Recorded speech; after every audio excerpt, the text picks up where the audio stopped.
의원으로서 요거 좀 오판을 하신 건지 아니면 어떤 다른 이유가 있어서 그런 건지 요 부분에 대해서만큼은 국민에게 일단은 좀 사과해야 되지 않겠습니까? 위헌 위법이 명확하게 지정된 상황에서 사과는 제가 할 것이 아니라 이 법 밀어붙이신 민주당 의원들께서 하셔야 된다고 생각합니다.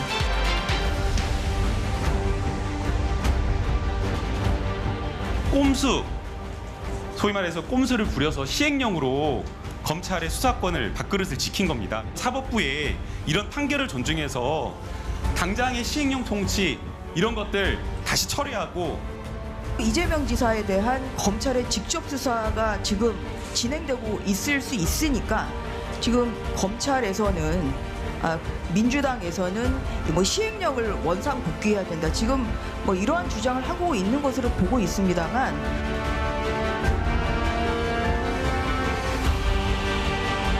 셀럽을 뛰어넘어서 히어로까지 갈 수 있는 상황을 만들어줄 우려가 있다. 한동훈 개인으로 봐서 넌 아주 좋은 일일 수도 있다 이렇게 봅니다. 네, 히어로가 될 수 있다 이런 평가까지 나오네요. 자, 여의도 사사건건 시작하죠. 조혜진 국민의힘 의원, 홍익표 민주당 의원 이렇게 두 분 모시고 이야기 나눕니다. 자, 어서 오십시오. 예, 반갑습니다. 네, 오늘 법사위가 아주 뜨거운데요. 검찰 수사권 조정 관련한 헌재 결정이 지난주에 있었죠. 요 공방이 계속 이어집니다. 일단 이것부터 좀 여쭤봐야겠네요. 헌재 결정 과정에서도 민영배 의원의 이른바 위장 탈당, 네. 요 절차에 문제는 있다라는 판시 내용이 좀 들어 있었어요. 네, 그렇습니다. 당에서는 이 부분 어떻게 받아들이고 계십니까? 네, 이 부분은 뭐 무겁게 받아들입니다. 어쨌든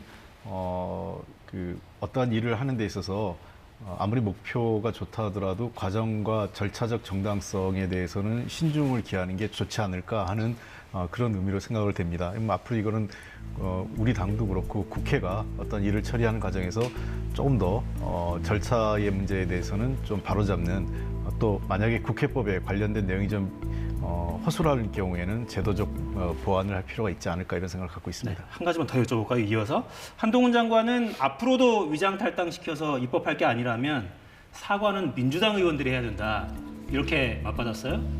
이 발언에서 어떤 답을 주시겠습니까? 이건 저는 적반하장이라고 생각을 합니다.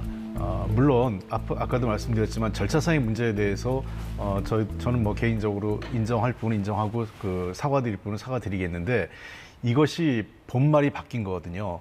본질은 헌재에서 판결은 일부 절차상의 문제. 그러니까 본인은 위헌 위법이지만 유효하다는 결론에 공감하기 어렵다. 이거 완전히 말이 안 되는 흑색선전에 가까운 얘기입니다. 왜냐하면 헌재가 위헌 위법이란 말을 한 적이 없어요. 일부 절차사항이 있지만 법률의 효력을 중단할 만큼의 절차상의 문제는 아니기 때문에 법률은 유효하다고 판결을 한 거거든요.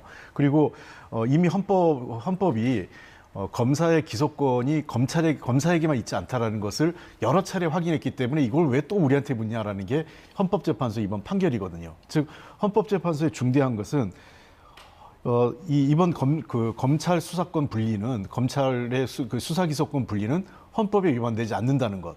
그리고 일부 절차상의 문제가 있지만 이것은 합헌이고 전혀 법률상의 문제가 없다라고 했기 때문에 도리어 이 문제에 대해서 한동훈 장관이 겸허하게 헌재의 뜻을 존중하고 헌재 밝힌 내용에 따라 법무부는 해당 사항에 대해서 준비하고 차질 없이 그에 따르겠다고 하는 게 맞습니다. 또 아울러서 헌재는 법무부 장관은 권한쟁의 심판 제기할 자격도 없다고 했습니다. 그러니까 지금 이러한 사태를 몰고 온 한동훈 장관에 대해서 헌법재판소는 사실 준엄하게 심판한 겁니다.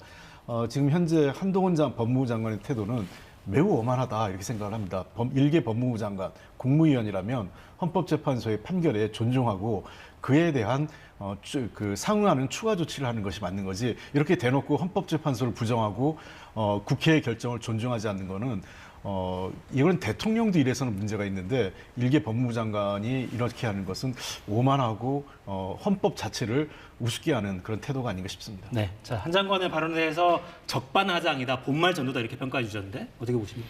저는 여러 가지 면에서 한 장관 발언에 공감합니다. 첫째, 민영배 의원의 탈당 자체가 위장은 아닙니다. 공식적으로 탈당계 내고 당직 정리했으니까. 그런데 왜 위장인가 하면은 본인은 민주당입니다. 정체성이 민주당이고 나가서도 민주당이고 민주당 지방선거 때도 민주당 임명장 수여하는 데도 갔고 민주당 광주시장 선대위원장도 맡았고 그러니까 정체가 그건데 정체가 아닌 것처럼 이제 정체를 숨긴 게 위장이고, 두 번째는 본인은 민주당 그 다수당파였는데 이쪽에 나와가지고 소수당 우리 쪽 국민의힘 편인 것처럼 해가지고 안건조정위원회에 다수당 3명, 소수당 3명 가져가게 돼 있는 거. 그중에 소수당은 이제 국민의힘 거라고 볼 수 있는데 그게 하나를 가져가 버렸어요. 마치 우리 편인 것처럼 해가지고 그게 위장인 겁니다. 그래가지고 이 제도를 3대3으로 만든 제도를 완전히 무력화시켜버려요. 4대2로 해가지고. 그래서 그 안건조정위원회를 통해서 충분히 쟁점이 있는 한은 서로 숙고하고 깊이 생각하고 합의를 통해서 처리하도록 한 국회 선진화법을 완전히 무력화시켜버린 거. 그래서 이제 죄가 큰 거고, 이거는 단순히 개인이 뭐 탈당하고 말고 뭐 위장으로 했다는 걸 넘어서 가지고 국회 또는 의회 절차, 의회주의 이거 다 무너뜨려 버렸다는 그 죄가 저는 굉장히 크다고 생각이 들고, 문제는 이거에 대해서 삼권의 한 축으로서 국회가 하는 일에 대해서 아예 뭐 판단을 안 하려면 안 하든지, 국회가 이런 국회에서 알아서 하세요라고 그냥 판단을 안 하든지, 하려면은 국회가 잘못된 걸 바로 잡아야 줘야 되는 삼권의 한 축인 견제를 해야 될 헌법재판소가 이 국회가 명백히 잘못해가지고 국회법을 무력화시키고 의회주의를 무력화시키고 이걸 갖다가 면접으로 줘버렸어요. 이 재판을 통해서 합리화해버렸어요. 도장을 찍어줘버렸어요. 이제부터는 이렇게 편법 꼼수를 해가지고 탈법을 해가지고 국회법 자체를 여야가 국회 입법의 주체인데 법 만드는 걸 다 무력화시켜도 되는, 이제 마음대로 하세요 이렇게 면허증 줘버렸어요. 아예 그냥 그게 관여를 안 하면 안 하든지, 하려면은 잘못했으니까 앞으로 이렇게 하지 마세요라고 하든지, 이게 큰 문제가 있고, 그런 측면에서 한동훈 장관이 형식적으로는 뭐 헌법재판소 결정 내렸으니까 우리가 뭐 존중 안 할 방법은 없는데, 내용적으로는 솔직히 한동훈 장관도 이 헌법재판소 결정을 인정 못하는 것이고, 절차적으로 인정 못하는 것이고, 결론도 인정 못하는 것이고, 저도 마찬가지입니다. 근데 저는 이렇게 생각을 합니다. 정치권은 그러한 비평을 할 수 있습니다. 논평도 할 수 있고요. 예를 들면 대법원 판결이 났다든지 헌법재판소 판결이 났을 때 우리가 그 판결을 뒤집을 수는 없지 않습니까? 정치권이요. 법원에서 최종 심판이 난 거기 때문에. 다만 그에 대한 입장은 밝힐 수 있습니다. 근데 과거 우리가 그 얘기하면 당시 야당일 때는 국민의힘에서 그 대법원 판결을 불복하는 거냐 이런 얘기를 했는데, 그건 아니라고 생각합니다. 저는 정치권은 판결문에 대한 입장을 밝히는 거는 다 정당한 권리라고 생각을 해요. 정치적 논평을 할 수 있다. 그렇습니다. 다만 이제 존중을 해야겠죠. 판결의 효력 자체는. 그러나 국무위원은 다르다고 생각합니다. 국무위원은 그것에 따른 헌재 판결이 나면 그거를 따르고 준비해야 되는 것이 국무위원의 판단인 거죠. 그래서 국민의힘 의원들이 헌재 결정에 대해서 이런저런 비판하고 문제 제기를 하는 것과 국무위원인 법무부 장관 한동훈이 그런 문제 제기를 하는 것은 전혀 다른 성격이라는 거죠. 그런 측면에서 한동훈 장관의 태도는 국무위원으로서 매우 부적절하다. 그리고 제가 보기엔 거의 본인이 헌법재판소 위에 법무부 장관이 있는 굉장히 오만한 이 입장을 취하고 있는 것 아닌가 생각됩니다. 이런 문제를 여당에서도 지적을 해줘야 되는 겁니다. 저런 태도는요. 그러니까 이건 어때요? 그러니까 자연인 혹은 시민으로서 혹은 뭐 정치인이 어떤 입장을 내는 것과 국무위원이 발언을 하는 건 다르지 않느냐라는 문제제기인데, 이 부분 어떻게 보십니까? 고민이 될 수밖에 없다고 생각이 듭니다. 첫째, 국회가 좀 전에 말씀드린 그런 꼼수를 통해서 법을 완전히 무력화시켜버린, 말하자면 저는 그때 민주당의 행태는 거의 헌법과 법률 앞에 배째라 하는 거, 우리가 뭐 숫자가 많은데 힘이 있는데 우리가 이렇게 하면 뭐 되는 거지, 뭐 이런 식으로 다 무너뜨려 버렸어요. 질서가 없어져 버렸습니다.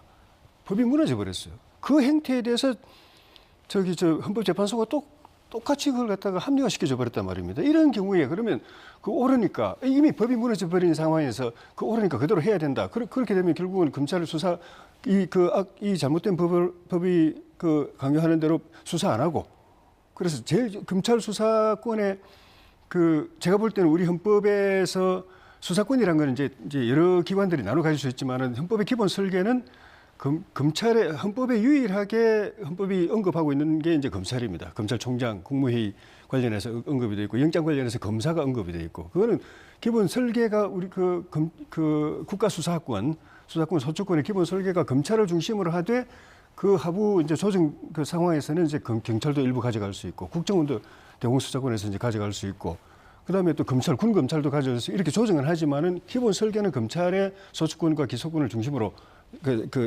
수사권과 소수권을 중심으로 한다는 게 되어 있는 것 같은데 이 검수완박법은 그 본질을 그냥 박탈해 버린 겁니다. 일부 검찰 수사 범위를 약간 조정하는 건 있을 수 있다고 봅니다. 그런데 사실상 기본 골간으로 가 있는 검찰의 수사권을 거의 통째로 드러내다시피 했기 때문에 이거는 그러면 그렇게 했을 때 그 가장 핵심적인 검찰 수사 기능을 갖다가 그러면 아무것도 안 하는 것이 그러면 검찰이 그 국가 정의를 법적 정의를 위해서 제대로 하는 것인가? 이 문제는 고민을 안 할 수 없게 만드는 거예요. 그래서 시행령을 통해서 어쨌든 그 범죄를 예방하고 또 관리하고 해서 법적 정의를 실현하고 민생을 보호하고 하는 걸 이제 하고 있는 것인데 그게 잘못됐다면 그거 자체에 대해서도 다시 또 법적인 판단이 필요하고 적어도 저는 이 헌법재판소가 이런 식으로 정치적 판단을 계속 내리면은 헌법재판소의 심판 기능도 사실상 근본적으로 좀 문제가 있다고 생각이 듭니다. 그런데 그 발언은 좀 너무 위험하신 거 아닙니까? 그러니까 헌법재판소가 어떤 결정을 내릴 때는 헌법의 어떤 정신, 예. 그런 원칙에 기반해서 어떤 특정한 법률이나 어떤 법률 행위에 문제가 있는지를 판단하는 그런 예. 최종 심판자의 예. 역할인데 예. 이 최종 심판자, 이 헌재를 구성하는 사람들의 면면을 분석해서 좌파적인 결정을 내렸다거나 이런 논평이 나오는 건 굉장히 위험한 게 아닌가 이런 생각도 들거든요. 그 위험한 거를 헌법재판소가 스스로 그걸 갖다가 긴장하고 조심하고 지켜야 됩니다. 그 부분에서 의심받지 않게, 흔들리지 않게, 공격받지 않게 조심해야 되는데 헌법재판소도 저는 노골적으로 그렇게 해버렸다고 생각이 듭니다. 네. 물론 구성 자체도 문제가 있지만은 저는 이번 헌법재판소의 결정은 헌법재판관 그 몇몇 사람들의 그런 이념적 성향이나 정치적 이해관계 때문에 재판관으로서 기본 양심을 저는 버렸다고 생각합니다. 그리고 이념적 성향. 법의 기본 원칙도 저는 버렸다고 생각이 듭니다. 네. 왜냐하면 국회법은 거의 모든 것이 절차법입니다. 실체법이 아니고 국회에서 어떤 그 정치 과정을 통해서 나오는 결론에 대해서는 법원이나 헌법재판소나 그 결론 자체에 대해서 이건 틀렸다, 맞다, 틀렸으니까 이건 무효다 이렇게 할 수가 없습니다. 그러니까 그건 이제 국회 고유의 기능이고 입법부의 고유의 기능이기 때문에 그렇다고 입법부가 뭐든지 탈법적으로 또는 반헌법적으로 다 하는 걸 다 용납할 수는 없기 때문에 그런 일이 안 생기도록 국회에서 꼼꼼하게 촘촘하게 만드는 게 절차법입니다. 그러니까 국회법은 거의 모두가 절차법이고 이 절차가 제대로 진행됐으면 그 결론에 대해서는 존중되고 절차가 진행 안 됐으면 결론에 대해서 판단 못하지만 이거는 이제 효력이 없다 이렇게 되는 겁니다. 그래서 헌법재판소도 절차에 관해서만 봤잖아요. 절차에 문제가 있다고 이야기했습니다. 그런데 결론은 합법이라고 이야기해버렸어요. 이거 자체가 법의 기본 원칙하고도 안 맞은 거죠. 네. 절차가 잘못됐다고 하면 당연히 그래서 거기서 나온 결론은 문제가 있다, 잘못됐다라고 이야기했어야 되는데 안 했잖아요. 거꾸로 이야기했잖아요. 자, 근데 몇 가지 좀 여러 가지 얘기를 좀 하셨기 때문에 헌법재판소의 아까 제가 말씀드렸지 않습니까? 정치권이나 일부 그 시민들이 개인이 헌법재판소의 판단에 대해서 이런저런 입장을 밝힐 수 있습니다만 공격의 방향은 이런 식으로 개인의 어떤 정책 성향을 갖고 하는 것은 중대한 문제가 반복될 겁니다. 앞으로 그러면 이제 윤석열 대통령 시절에 대법관과 헌법재판관이 다수가 바뀔 겁니다. 거의 대부분 바뀌는 걸 알고 있는데 그러면 만약에 동일하게 우리가 한 개인의 성향을 꼭 꼬집어서 그러한 방식으로 공격을 한다면 그 자체가 대법원 그리고 헌법재판소의 권위를 정치권이 허물어뜨리는 겁니다. 이거는 사회의 근간을 흔드는 거기 때문에 아무리 공격이 좋다 하더라도 국가 체제를 그다음에 사회의 질서를 정치권이 흔드는 방식의 공격은 매우 부적절하다. 이게 정치권만 그런 게 아니라 일부 그 보수 언론까지 이 일부 그 헌법재판관들의 성향을 갖고 문제 삼는데 이러한 것들을 반복적으로 하고 있어요. 그러면서 마치 이 사회의 그 근간에 대해서 고민해보지 않는 이런 거는 전 문제라고 생각을 합니다. 이런 방식의 공격은 잘못됐다. 전체적으로 판단에 대해서 이런저런 비판을 할 수 있습니다. 그다음에 두 번째, 국회법에서 절차적인 문제를 다룬다고 했는데 그건 맞습니다. 그러나 우리가 항상 문제를 다룰 때에는 그러한 절차적 하자가 실제 효력을 없앨 만큼의 중대한 거냐 이건 따지고 있습니다. 우리가 모든 이 법률 판정할 때 국회가 그걸 따지고 있습니다. 예를 들면 당장 윤석열 그 대통령께서 옛날 검찰총장 시절에 징계를 받았잖아요. 근데 그 징계 절차 본안 심사란 게 아니라 이 업무를 정지할 만큼의 맞느냐에 대해서 일단은 인용을 했어요. 당시 헌법재판 행정심 법원에서. 그래서 업무를 하게 한 겁니다. 나중에 징계가 정당하다고 판단 났죠. 그러면 바로 이런 절차적인 문제죠. 그러니까 절차에 대해서는 아무리 절차가 정당한데 예를 들면 절차에 조금 문제가 있지만 전체적인 내용이 정당하다면 인용해 주는 게 법원의 판결입니다. 그런 측면에서 이번 국회 과정에서 저도 아까 말씀드렸지만 일부 국회의 어떤 법률적 내용을 저희가 약간 일부 활용한 건 부적절하게 활용한 건 인정합니다. 그러나 그럼에도 불구하고 그 내용 자체가 국회가 법사위 그리고 본회의에서 결정하는 과정에서의 추가적인 절차적인 문제는 없었고 발효된 법이 우리 헌법 정신과 위배되지 않기 때문에 헌법재판소에서는 합헌이라고 판결을 해준 겁니다. 또 지금 여권과 검찰 한동훈 장관이 지금 사실과 아닌 얘기를 하는데 검수완박이라고 해서 검찰의 수사를 다 뺏은 게 아닙니다.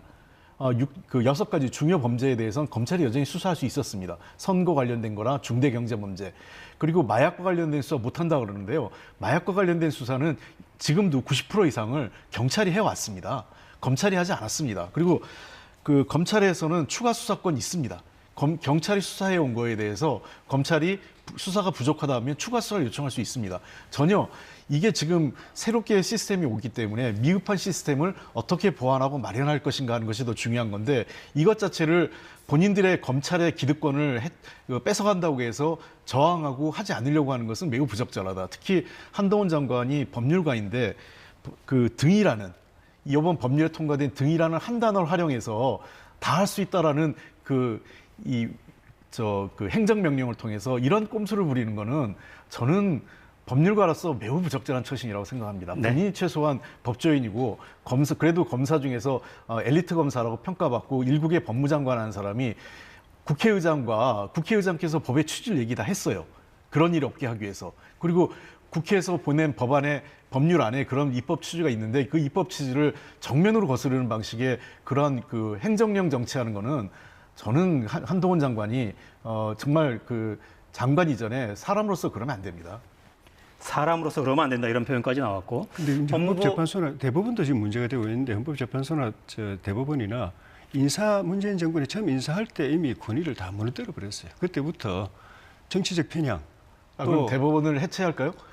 그럴 수 없지 않습니까? 다른 사람들로 해야죠. 좋은 사람들 얼마든지 많이 있고 중도적이고 합리적인 사람들 또 그 조직 안에서 존경받는 분들, 존경받으면서 그 자리까지 올라온 분들 다 배제하고 자기 의심스러운 분들, 정치적 편향된 분들 임명할 때부터 저희가 바라보는 국민들도 그랬지만 그 안에 있는 판사들도 대법원 법원이 이제 끝났다고 다들 생각을 했습니다. 헌법재판소도 그랬고 미국은 이제 헌법재판소가 없으니까 이제 헌법 판단까지 이제 대법원이 하는데 미국도 물론 어느 대법원은 보수 성향이다, 어느 대법원은 진보 성향이다, 또는 개별 진보 대법관, 보수 대법관 이런 평가 다 있습니다. 그렇습니다. 그런데 거기는 그 때문에 그렇다고 해서 미국 대법원의 이 권위 자체가 미국 법원의 권위 자체가 흔들리지는 않습니다. 그렇게 성향이 있지만은 기본적으로 이 법원 조직 안에서 가장 존경받는 분들이 누구나 인정할 수밖에 없는 분들이 그 자리에 가고 그다음에 그 성향이란 것도 가치의 성향입니다. 정치적 성향이 아니고 보수적 가치를 예를 들면 낙태 문제라든지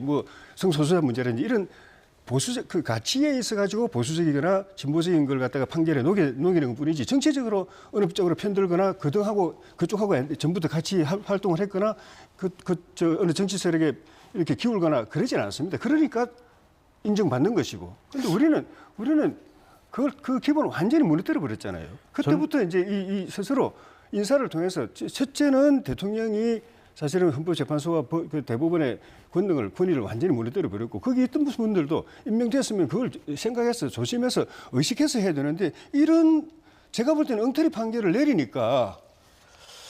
글쎄요. 저는 굉장히 지금 너무 나가신 말씀을 하시는데 잘 아시는 것처럼 박근혜 정부의 소위 양승태 대법원의 사법농단이라는 게 있었지 않습니까? 그게 국민의힘 집권 시절에 있었던 얘기입니다. 그러니까 지금 문재인 정부에서 그런 일이 있었지 않았고요. 그다음에 두 번째, 이분들이 어떤 정책 성향이나 가치를 가지고 있는지 모르겠지만 민주당과 정치를 같이 하거나 민주당의 눈치를 보고 이런 판단을 내리지 않았다고 전 분명히 말씀드립니다. 저는 조혜진 의원님하고 정말 윤석열 대통령이 만약에 그렇다면 내로남불하지 않으면 앞으로 윤석열 정부에서 어떤 대법관 후보, 어떤 헌법재판관 후보를 내릴지 정말 기대가 됩니다. 네. 정말 그런 중립적인 인물 내주셨으면 좋겠습니다. 내로남불 속에 안 들으려면. 박근혜 정부 때도 아시는 것처럼 박근혜 대통령이 왜 탄핵됐는지 아시지 않습니까? 헌법재판소에서. 박근혜 대통령이 임명했던 헌법 재판관들이 거의 대부분 탄핵 쪽으로 써버렸어요. 그게 옳고 그러고 떠나서는 그거는 개별마다 판단이 다를 수 있고 역사가 지나서 평가가 다를 수 있지만은 적어도 박근혜 대통령이 임명했던 헌법 재판관들은 그렇게 행동했습니다. 자기가 임명해준 분이라고 해서 무조건 그쪽 편에 서고 그러지 않았습니다. 그리고 다음에 헌법 재판관이나 대법관들 바뀔 때 분명히 이런 정치적으로 편향되고 스스로 권위를 무너뜨리고 존경받지 못하고 판결이 그 휴지적처럼 되는 이런 그런 재판관이나 대법관은 우리 임명 안 할 겁니다. 그렇게 되면 임명한 사람도 욕듣고 그리고 그 시대가 암울해집니다. 그 조직 자체가 무너집니다. 그러니까 자, 한번 기대해 보겠습니다. 진도로 좀 나갈까요? 네. 예. 그러니까 헌법재판소라는 어떤 헌법기관 여기를 향한 어떤 기본적인 신뢰 예. 이런 게 무너진 결정이었다라고 이제 평가를 하고 예. 계신데 예. 궁금한 시청자 여러분은 어떻게 생각하시는지. 자, 진도로 좀 나갈게요. 한동훈 장관 차후 역할과 관련해서 여러 이야기들이 좀 나옵니다. 여의도연구원장에 임명된 박수영 의원이죠. 초선 의원이 연구원장에 임명됐어요. 이것도 좀 이례적인데 오늘 아침에 라디오에 출연해서 한 발언이 있습니다. 들어보시겠습니다. 한동훈 장관 경우는 한 장관이 스스로 판단해야 될 거라고 생각이 들지만 제 개인적으로는 좀 등판했으면 좋겠다. 왜냐? 한 장관이 73년생입니다. 예. 좀 X세대의 선두주자라고 볼 수 있는데 그분이 나와서 기존의 586, 소위 운동권 세력 이 세대들을 좀 쫙 물리치는 그래서 새로운 세대가 부상하는 그리고 이분이 또 서울 출신이거든요. 예. 영호남이라고는 지역 갈등까지도 전부 없애버리고 586 세대를 좀 퇴장시키는 이런 역할을 해줬으면 좋겠다는 게 제 개인적인 바람입니다. 사견을 전제로 하긴 했습니다만 박수영 의원이 이런 의견이 당내에 좀 많습니까? 뭐 토론은 안 해봤지만은 기대는 있을 거라고 생각이 듭니다. 기대는 있을 거다. 뭐 내년 총선 결과가 우리 정부의 미래 또 남은 임기의 국정의 성패에 직결되어 있기 때문에 우리는 어떻게든 이제 이겨야 되고 좋은 결과를 얻어내야 되는데 그걸 위해서 필요한 역할들이 하면은 모두가 다 참여해야 되고 만약에 한동훈 장관이 이 총선에 참여해서 국민의 신뢰를 얻고 표를 더 많이 확보하고 그래서 총선 결과 좋게 나오는데 도움이 된다고 한다면은 저는 긍정적으로 생각해 볼 수 있다고 생각이 드는데 네. 이제 문제는 그거 어느 정도 검증이 필요할 겁니다. 지금 장관으로서는 기대 이상의 역할을 해주고 있는데 정치는 또 다른 거거든요. 그래서 그 옛날에도 또 이제 법조인들 중에 바깥에 있을 때는 대중적 인기를 누리고 뭐 대통령 후보 1위까지 갔던 분들도 정작 정치에 들어와서는 그런 기대했던 이 성공을 못한 경우가 있었기 때문에 그런 점에서 모셔왔는데 정치는 전혀 다른 문법이네 하고 적응을 못하고 기대한 결과 못 내면은 본인도 참 안 좋고 당도 안 좋기 때문에 그런 부분에 대해서 일정한 검증이 가능하다면은 그래서 도움이 될 수 있다면은 와서 도와줬으면 좋겠다는 그런 기대를 많은 분들이 한다고 봅니다. 네. 그러니까 나오는 이야기들을 보면 그냥 개인적인 출마 이게 아니라 뭔가 굉장히 큰 역할을 기대하고 있는 것 같은 그런 기류가 좀 느껴지거든요. 가능할 거라고 보십니까? 뭐 정당이라는 것은 선거에 이기기 위해서 모든 수단을 쓰다 보니까 만약 내년 총선에 한동훈 장관의 등판이 선거에 조금이라도 도움이 된다 판단하면 등판시키겠죠. 그거는 뭐 그 국민의힘의 선택의 몫이라고 생각을 합니다. 네. 근데 이제 한 장관이 정치인으로서 성공하려면 뭐가 더 필요할 거라고 보십니까? 뭐 아까 조혜진 의원님도 뭐 약간 완곡하게 표현을 하셨던 것 같은데 조금 더 직설적으로 얘기하면 국민하고의 정치거든요. 그러니까 상대를 공격하고 상대한테 논리적으로 이겨서 그 정치를 하는 게 아니라 결국은 국민한테 얼만큼 그 공감대를 형성할 수 있는가. 저는 공감 능력이 더 중요하다고 보는데 현재 한 장관의 아쉬운 점은 뭐 굉장히 뭐 기본적으로 가지고 있는 어떤 자질이나 또는 뭐 지금까지 커리어 자체는 괜찮아요. 나쁘지 않은데 법무부 장관으로서 아까 제가 말씀드렸지 않습니까? 법무부 장관이 이런 헌법재판소의 판결이 났다면 그 헌법재판소의 뜻을 존중하고 그에 따른 절차적인 것을 잘 추진하겠다고 하는 것이 이 장관의 태도입니다.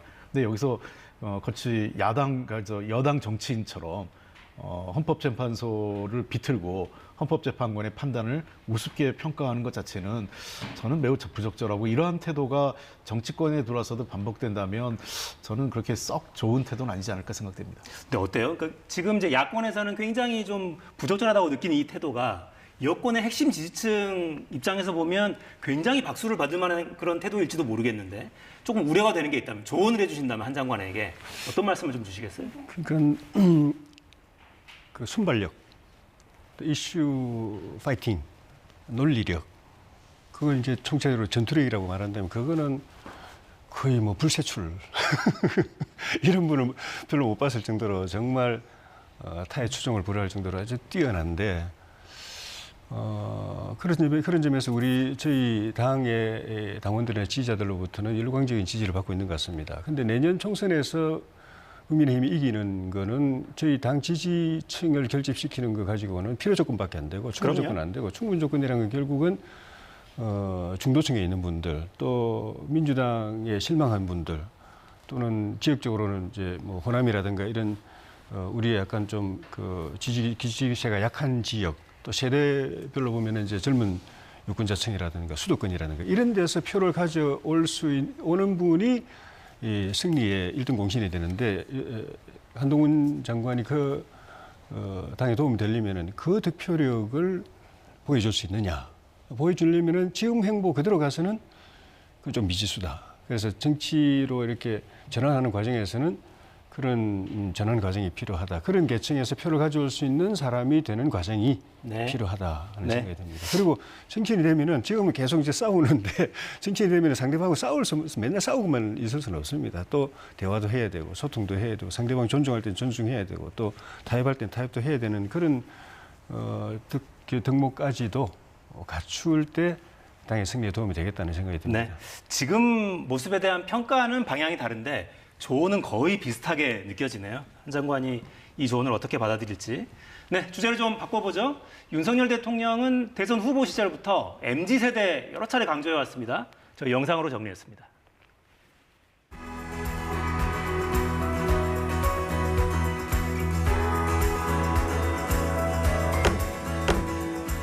야, 민지가 해달라는데 한번 좀 해보자.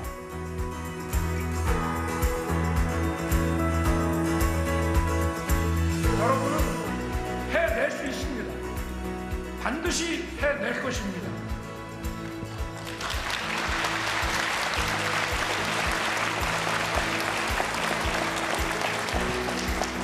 여러분은 우리 사회의 미래이기 때문입니다.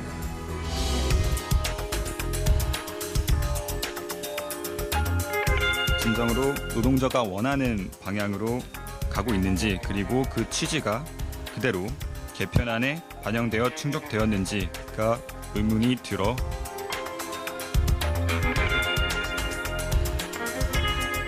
특히 MZ 근로자, 노조 미가입 근로자, 중소기업 근로자 등 노동약자와 폭넓게 소통하겠습니다.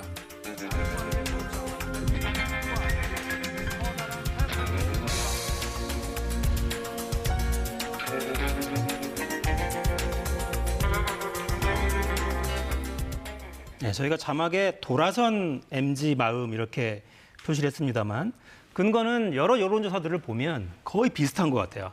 18세부터 한 30대까지 이런 결과들을 보면 대부분 부정평가가 60%대, 높은 경우에 69%까지 나온 조사들도 있고요. 자세한 내용 중앙선거여론조사 심의위원회 홈페이지에서 좀 확인하실 수 있습니다. 전반적으로 부정평가가 긍정보다 훨씬 높은 이런 상황이 좀 지속되고 있고 이게 좀 좁아들었다가 넓어지는 이게 좀 반복되잖아요. 그 후보 시절부터 계속해서 MZ를 강조해 왔는데 최근에 또 69시간 이런 논란도 좀 있었고 그러니까 왜 이런 상황이 좀 벌어진다고 보십니까? 그렇게 공을 많이 들이는데도 효과적이지는 않은 것 같아요. 좀 전에 이제 대선 때 말씀하셨지만 대선 때는 이제 후보께서 중도 또는 이제 그 당시에는 이제 반문신보라고 하는 또 호남 또 수도권 젊은 유권자층에게 이제 적극적으로 다가갔었고 네. 그리고 그 뒤에 이제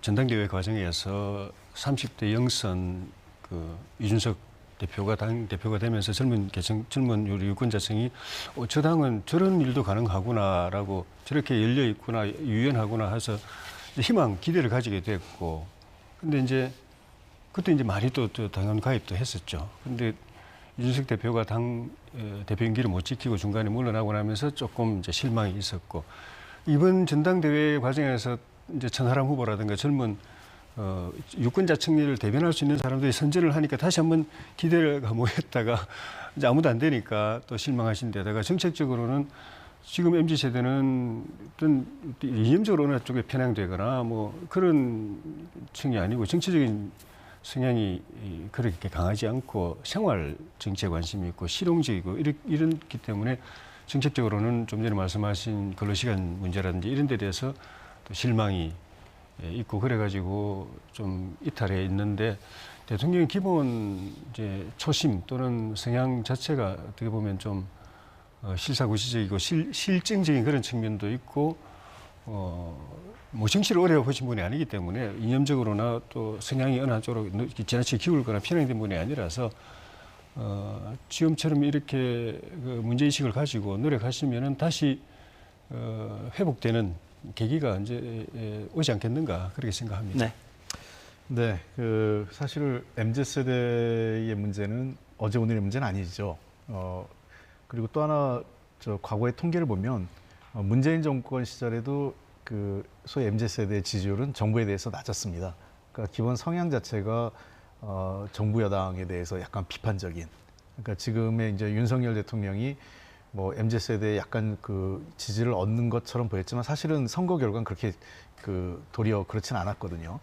그러니까 대통령이 되고 나서 지지율이 더 떨어지는 형태는 그 결국은 그 정당의 그 누구, 그러니까 대통령이 누구냐, 정당이 어떤 정당을 떠나서 그 각 정치권이 내놓는 그 정책 대안이 MZ세대에게 별다른 소구력을 갖지 못하고 있는 그들의 현실과 떨어져 있는 것 아니냐는 거고요.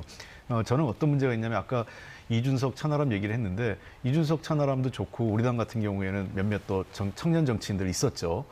근데 이런 이 소위 MZ세대의 문제를 청년 정치인 몇 명으로 이 어떤 그 정치적 어떤 그 몇 명에 대한 그 선택 그리고 또는 이벤트를 통해서 해소하려고 하는 것 자체가 MZ세대에게 전혀 접근하지 못하는 방식이 아니었을까 생각을 합니다.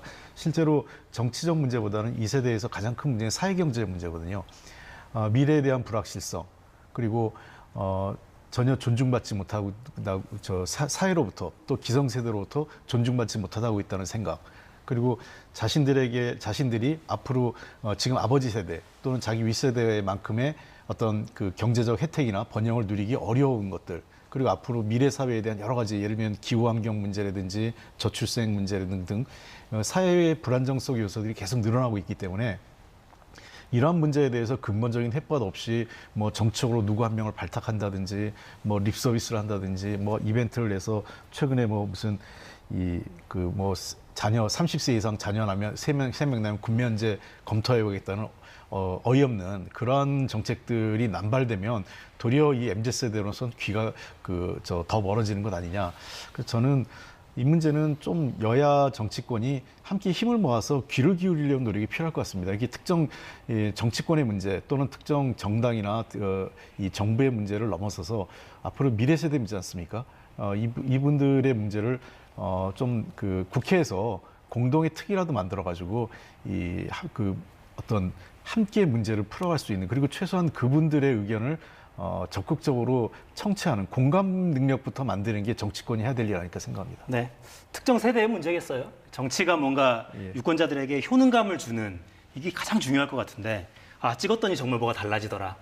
정말 우리에게 도움되는 정책을 만드는구나. 이게 있어야 뭔가 좀 바뀔 것 같습니다. 자, 민주당 이야기를 짧게 시간이 벌써 이렇게 됐네요. 영상 그래도 하나 볼까요? 오늘 지도부 개편이 있었습니다. 취지 발표가 있었는데요. 짧게 들어보시겠습니다. 민주당이 안정적으로 가야 된다는 의미에서 안정, 그러니까 통합, 탕평, 안정이라고 하는 의미를 담아서 내년 총선을 위해서는 사무총장이라는 것이 당의 살림을 꾸리면서 실질적으로 안정에 가장 또 방점이 있는 자리가 사무총장이기 때문에 조정식 사무총장이 그동안의 5선 위원으로서 일을 잘 해오셨고요. 또 사무총장으로서 안정을 추구하면서 당내 화합을 이룰 수 있는 적임자라는 평이 많았습니다. 이른바 이재명 대표의 사법 리스크, 이게 계속해서 불거지면서 당내에서는 질서 있는 퇴진 이런 용어가 실제로 나오기도 했었고요. 지도부 개편 요구도 있었는데 일단 응답은 오늘 나왔습니다. 네. 오늘 응답으로 당내 여러 이런 분란들, 반발들 좀 정리가 되겠습니까? 일단은 인사 개편, 당직 개편에 대한 요청을 당대표가 수용한 것이고요. 문제는 이제 새로 되신 분들이 당직 개편 또 인사 개편에 어떤 기대감을 얼마큼 충족시켜 줄 거에 달려 있다고 생각을 합니다. 결국은 당의 정책 또 당의 문화 그리고 당의 어떤 이 행태에서 실질적인 그리고 가시적인 변화를 가져오느냐 안 하느냐가 관건이지 않을까 생각을 합니다. 네. 이번에 새로 되신 분들이 나름 경력도 있고 전문성도 있는 분들이기 때문에 좋은 그 기대에 부응하는 결과를 가져오지 않을까 생각합니다. 사실 총선 앞두고 있어서 사무총장 자리가 중요한 건 결국은 공천 때문에 그런 거잖아요. 근데 일단 사무총장은 유임이 됐어요. 네. 이건 어떻게 해석을 해야 됩니까? 저희 당은 그 시스템 정당이기 때문에 시스템 공천을 하고 있기 때문에 사무총장이 누구냐에 따라서 크게 영향받지 않고요. 그리고 조정식 사무총장은 오랫동안 제가 봤지만 사사롭게 어떤 이해관계나 또는 당리당략 또는 어떤 개파적 이해관계로 결정을 하실 분은 아니라고 좀 봅니다. 네. 자, 당직 개편 어떻게 보셨습니까? 민주당 공천 시스템은 상당히 시스테믹하게 잘 만들어져 있는데 민주당 의원님들 이야기도 들어보면 반으로 나뉘더라고요. 어떤 분들은 우리 당은 그 시스템 공천이기 때문에 그 당대표가 마음대로 못한다 이런 분이 계시고 제대로 그래 만들어놔도 결국은 당대표가 하는 거야 이런 분들 계시고 그러던데 이제 비명계도 그렇고 국민들도 관심 있는 거는 이재명 대표가 총선 때까지 이 생사 예탈권을 쥐고 공천을 좌지우지할 거냐 이 부분인데 본인이 뭐라고 하든 간에 그걸 이제 말의 신뢰가 100%가 못 되니까 결국 행동을 가지고 판단하는데 이제 조정식 사무총장 자신은 저도 비슷해요. 굉장히 합리적인 분이고 좋은 분인데 상징성 친 이재명계의 좌장이라는 거 상징성 때문에 그분을 그 자리에 두는 거는 공천권을 행사하겠다, 놓지 않는다는 메시지를 읽히기 때문에 많은 분들이 인사의 의미를 좀 평가절하하는 거 아닌가 그런 생각이 듭니다. 네. 자, 당내 비명계로 분류되는 분들도 많으니까 여론이 어떻게 흘러가는지 한번 보시죠. 자, 홍익표, 조혜진 의원과 함께했습니다. 감사합니다. 네, 고맙습니다.